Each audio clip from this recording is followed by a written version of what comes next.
It is finally time to be doing my quarterly, I guess you could say, fall wrap up. Guess who didn't do wrap up videos for the months of September and October? Me. I did not. It is finally time to talk about a whole slew of books that I have read in the last couple of months and have been dying to talk to you guys about, but just really haven't gotten around to filming a wrap up video of any sort. So we're gonna call this like a big quarterly fall wrap up video. And this is going to include all of the books that I read in September, October, and now November, as well as a book that I am working on. I think, have one DNF in here, lots of romance, some fantasy, a historical fiction in there. We've got a lot to discuss. I mean, if you guys just want to take a look, this is the stack that we're going to be talking about today. So we need to just go ahead and jump right on into it. I do also have an audiobook, actually, I think 2 audiobooks to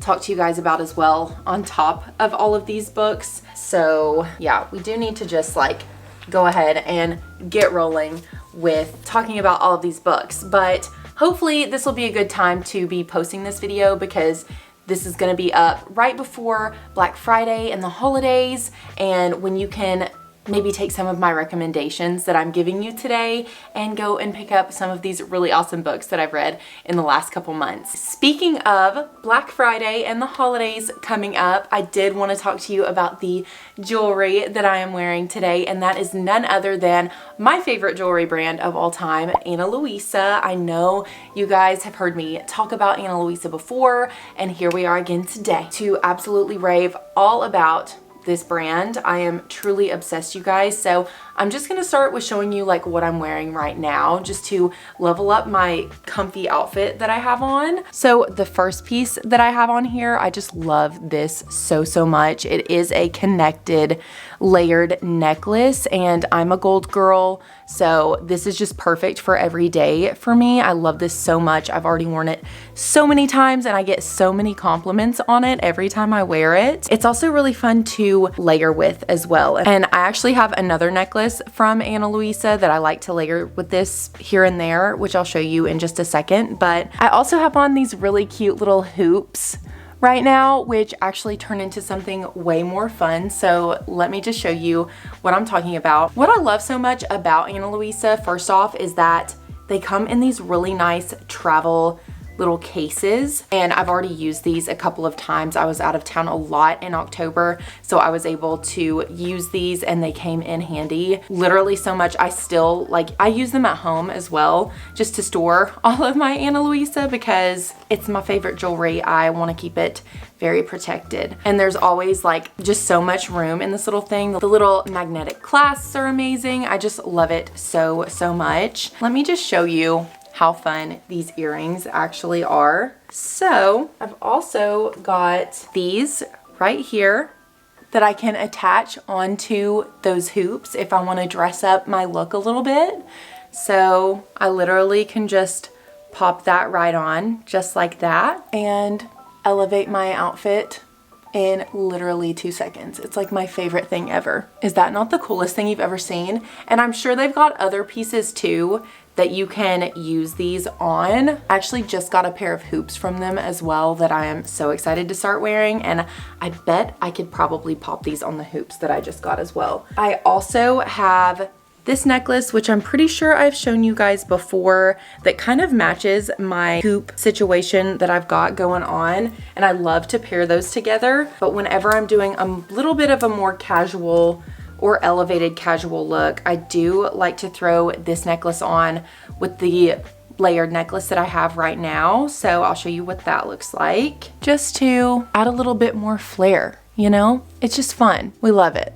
So I'm gonna keep that on. Actually, I also have my favorite ring of all time. I wear this thing constantly, so I'll just throw that on too, because why not? This is like the most fun ring that I own, other than my engagement ring, okay? Love Love this ring so much. So with Black Friday happening this week and all of the sales going on right now, definitely go and check out Ana Luisa. They are doing up to 35% off of all of their pieces. It's insane. The more you buy, the more you save. Bundle up, get some gifts for your family, your best friends, yourself. Why not? Get a little stocking stuffer, throw it in there. I mean, hello. Hey Santa, thank you. Thank you, Santa. So definitely go and check them out. Guys, the quality is just insane, and to have such a big sale going on is even more insane and incredible. So definitely check out the link below if you do want to check out Ana Luisa and get you some good pieces for the holiday season. You will not regret it. Okay, back to the books that we need to discuss. I have so many to talk about, so I'm kind of just gonna run down the stack that I've got right here. I don't think that they are in order, but I don't really think that matters to you guys too much when I read them. They are kind of grouped together by the month, I believe, but not perfectly. So I'm going to pull up my Goodreads and get all of my star ratings for all of these pulled up just so I've got them ready. So I guess we'll start with the very first book that I have on this stack, and that is Divine Rivals by Rebecca Ross. This book was such a fun ride. So I actually read this for one of the book clubs that I'm in, and this one was so fun to discuss with everyone in my book club. So in Divine Rivals, there is your main character, Winnow, who is an 18-year-old going through a lot with her mother's addiction and her brother's disappearance, going off to the war to try and help out with the war that is raging against these gods. She has a magical typewriter that she thinks she is writing letters to her brother with, but lo and behold, it actually ends up being her rival, who she is kind of running against for a spot where she is working at the newspaper, and that is rowing kits. So you are just kind of following her journey, trying to find her brother, but also figuring out that she is not sending letters to her brother. It is to Rowan, her rival, and just that journey of her finding that out and also trying to figure out what's happened to her brother. I loved talking about this one with everyone in my book club. I think this was an absolutely amazing book to have for book club. So if you've got a group of friends that you want to read a book with, I would highly recommend reading this one. I have not read the second one yet, but it is a duology, I believe. So you guys hop on this one. This one was super duper good, especially for the fall time. I think it would be great for the winter as well. And I ended up giving this one a 3.75 stars. And I think that still holds true as of right now, even though I read this one, I think back in September. So really, really good book. Also, Beans is laying over across the room away from me, so you may be able to hear her snoring. I am very sorry if you can, but we're just gonna keep on rolling. Okay, the next book I have to talk about is Love on the Brain by Ali Hazelwood. This one is so cute, you guys. This was actually my first Ali Hazelwood book that I had read, and this one follows B and what's the other guy's name? Levi. This one was really cute. It's actually the first book that I had read that was like a STEM kind of STEM-based book, so it's very sciencey. I will say I didn't understand some of the sciencey aspects of it, but she still made it really easy to read. I loved her writing. She made it really fun for me to read, and yeah, this one was really, really fun. I also love how kind of quirky both of the characters are in this book. I ended up loving Levi so much, but I will say the amount of times that Marie Curie was brought up was kind of excessive. I don't know if any of you guys have read this book or maybe agree with me on that, but it was kind of excessive. I was like, oh my gosh, this girl is really obsessed with Marie Curie. But this one was a really fun little kind of rom-com. I could definitely see this being made into like a movie or something like that. So this one was really fun. I ended up giving this one on Goodreads. It says I gave it a 3 stars. I'd probably give it like a 3.25, maybe somewhere around there. So I think that sounds good. I think that's where we're sitting at. Next up, we have Twisted Love by Anna Huang. This is book 1 of the Twisted series. I believe there are 4 books total in the Twisted series, and this was also my first Anna Huang book that I had read. This one is between Alex and Ava. Alex is the best friend of Ava's brother. Ava's brother ends up going off to do something. I honestly forgot. And he kind of recruits Alex to keep tabs on Ava. He ends up like moving in next door and literally keeping tabs on her. It was just kind of like a lot very quickly. Very, very quickly. And there wasn't much of a build up. And I just didn't really connect too much to either of the characters, unfortunately. So, but I have heard that Twisted Games, which is book 2, is incredible and is a lot of your guys' favorite out of the whole series. So I am excited to continue reading. I will eventually continue reading on in this series, but Twisted Love just really didn't do it for me. So I ended up giving this one a 2 stars. Please do not hate me on that. I'd probably maybe give it like a 2.25 because it did kind of keep me engaged. There's just not a whole lot to report on this one. I'm so sorry. I'm so sorry if I let you guys down, but I just didn't enjoy it too much. That's all I have to say. And I'm just gonna go ahead and place this one down. Next up, we have none other than Archer's Voice by Mia Sheridan. I know I've talked about this in another vlog of mine, and you guys, this is such an incredible book. I attached so much to both of the main characters in this book. Honestly, the side characters too. I loved everyone in this book. Not loved everyone. If you've read this book, I don't love everyone in this book, but this was just so good. And honestly, one of my favorite romances that I've read this year. This one follows, what's her name? What's the main character's name in this? Bree. I should have known. So this one is a dual POV between Bree and Archer. Basically, Archer is mute.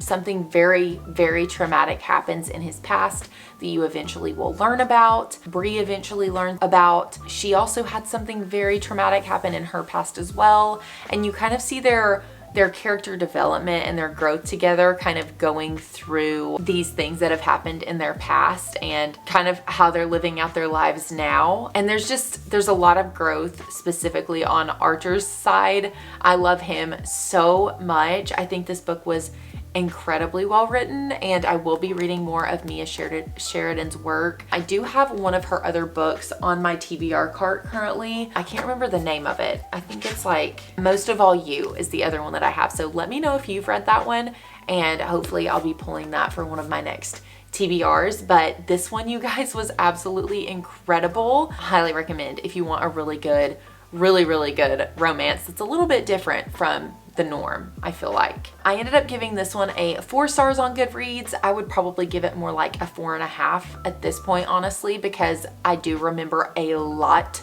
of what happened in this book and how engaged it kept me. I did not want to put it down. It was incredible. So highly recommend this one if you do want to read a romance. I would read this next if you haven't already. I don't know why I put this on this stack. I guess because technically I did start it, but then did not continue it. I would not say this is a full-on DNF, but this is the Cruel Prince by Holly Black. I soft DNF'd this one. I just wasn't really getting into it. I wasn't really in the mood, I don't think, for this type of a fantasy at the point in which I picked it up. So I will pick it up at some point later on, but I do definitely need to be more in the mood for this. This was just one that was pulled on, I think, my October TBR list that just wasn't doing it for me. So this one is a soft DNF, but I did want to include it because I did start it and I probably got like 20-ish% of the way through. So give me some courage in picking this one back up because I do think I will enjoy it. I think I need to be in the right mood for it. All right, up next we have The Guest List by Lucy Foley. This was another one of my book club picks for one of my book clubs over the last couple of months. And this one was really good, you guys. I did enjoy it. This is the same author that wrote The Paris Apartment, and that one I absolutely loved. So I was very intrigued about how I might feel about The Guest List. I will say it was very, very predictable, and I did guess, honestly, like the 2 main twists in it, I did guess. So my rating was knocked a little bit because of that, but it was still really fun. It kept me really engaged. It was super fast paced, and I think a lot of that is because of all of the points of view split up into like chapter to chapter, which was really fun. So you've got the bride, the plus one, the best man, the wedding planner, and the bridesmaid. Everybody's got a secret. There is a murder that happens on this island where a wedding is going on very remotely. It's very like,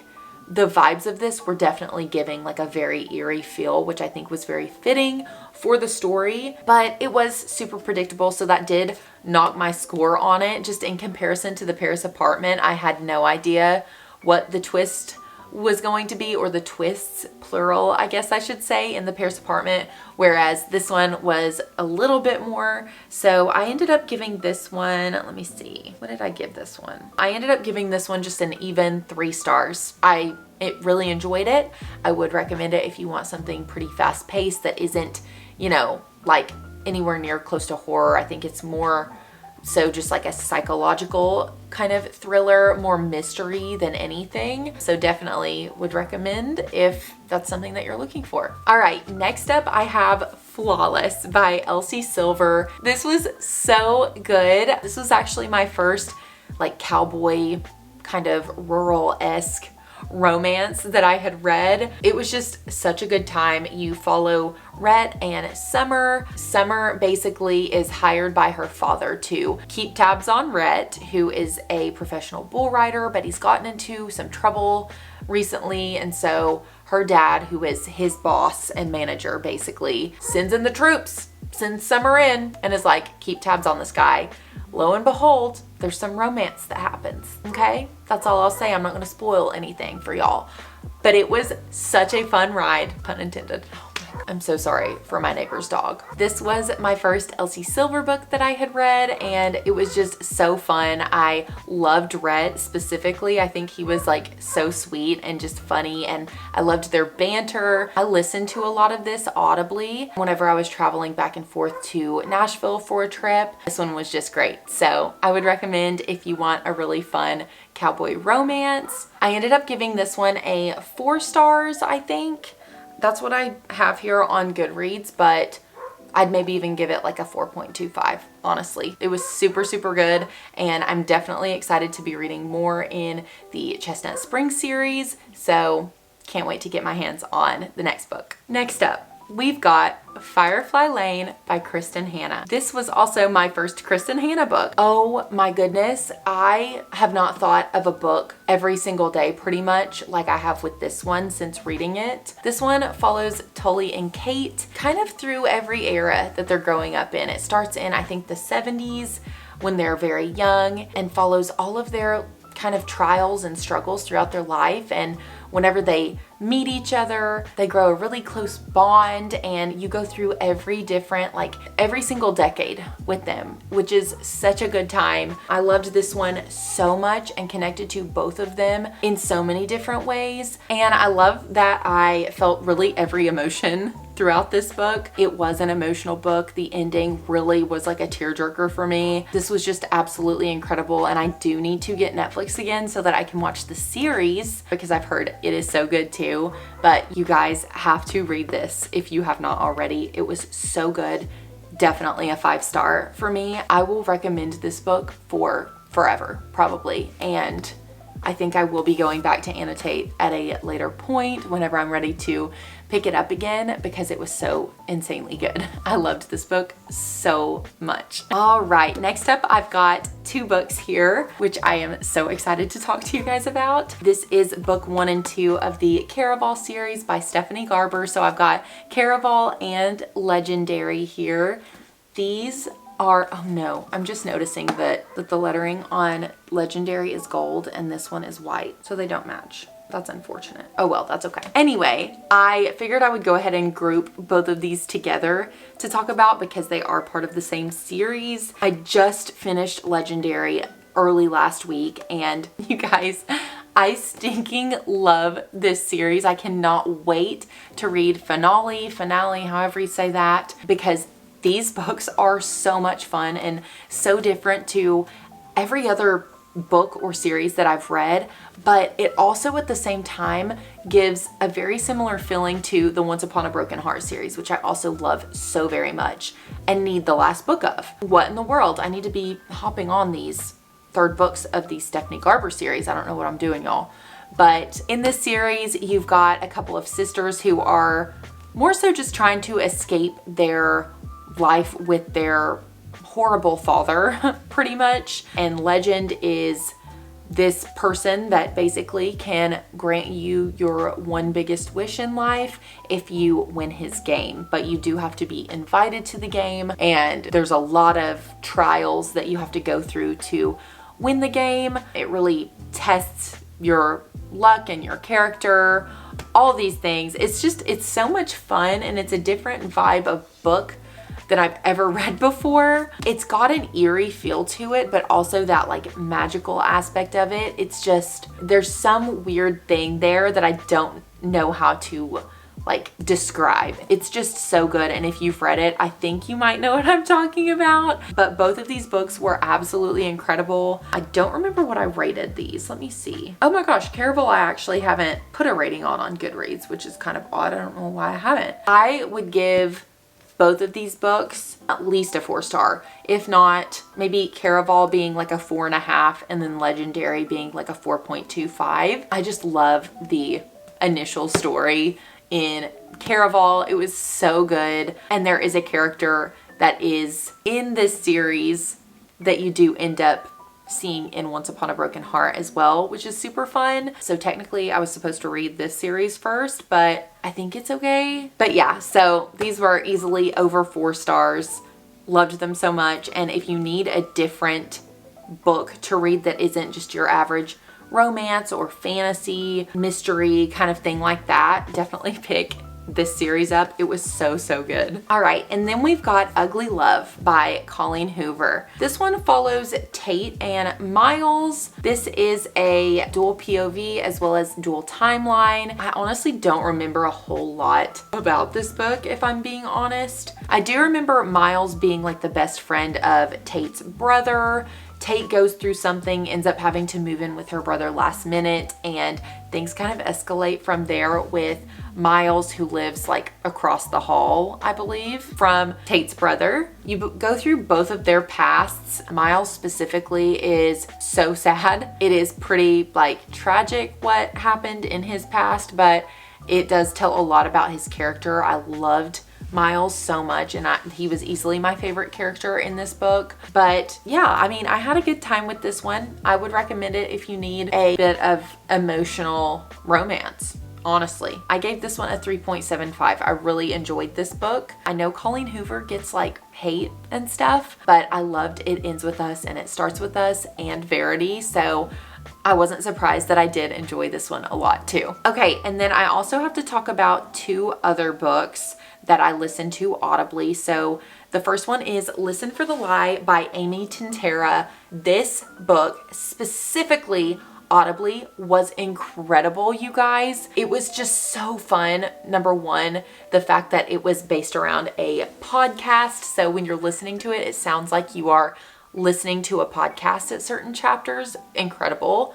Loved it. And the twists I did not see coming. This one was such a fun like thriller based on a murder that happened a few years prior. Everyone thinks that the murderer is the main character in the book, and the podcaster host is basically kind of trying to prove them wrong, prove everybody wrong on the fact that it wasn't this person, but basically it was an unsolved murder. So you're kind of going through that, learning a lot about the main character, but also seeing how things develop with the podcast, all of the interviews. You're trying to like decipher all of this information you're getting. It's so good, and I specifically would recommend it listening to it audibly. So I ended up giving that one a 5.5 stars because it was so good. I loved it so much. And then the last book that I have here is The Wishing Game by Meg Schaefer. You guys, I don't remember a single thing about this book. I think I may have talked about this in another video of mine recently, but it just didn't really do it for me. The description of the book did not live up to my expectation of what it was actually going to be about. It had a really good idea to it, but I just was expecting something different, which is totally fine. I also don't think I was much in the mood for this book specifically. And it was one that I was reading for one of the book clubs that I'm in. So a lot of us had kind of the same feeling on this book, which made me feel heard and made me feel a little bit better about my rating. I gave this one a 2.5 stars. Again, I don't remember much about it at all other than the main character really wanting to adopt this young boy, and she's really struggling in doing so. So she ends up getting pulled into some big game that she has to try to win to help be able to afford to adopt this child. It sounded so good in theory, but it just wasn't really my cup of tea, and that's okay. So did give that one a 2.5 stars. And then I am also reading currently the Happy Ever After playlist by Abby Jimenez.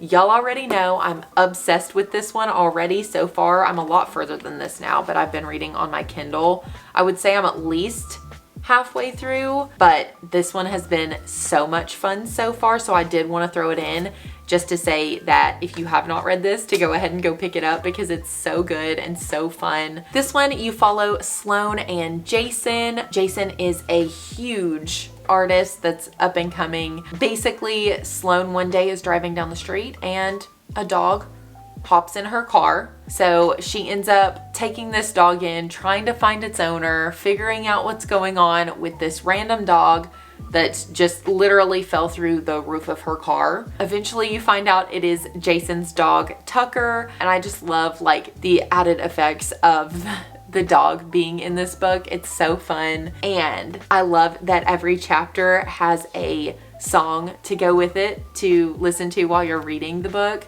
Loving it so far. So I do feel as though this one will have a very high rating. We will see. So yeah, that is pretty much it for all of the books that I read for the fall time. I guess my quarterly wrap up, if you will, for September, October, and November. I hope you guys enjoyed this video. Let me know if you read any of these books and what your thoughts or takes are on them. I would love to discuss in the comments. Also, if you have any recommendations that I should add to my Christmas list or my Black Friday list, definitely let me know. And guys, don't forget to check out Ana Luisa. I've got the link for you down below, but go and snag some of the best deals of the entire year. Again, it is my favorite jewelry brand of all time, and you will not regret adding Ana Luisa to your wish list or getting it for a loved one. They will love it just as much as I do. I can truly say that Ana Luisa is my favorite jewelry brand of all time. So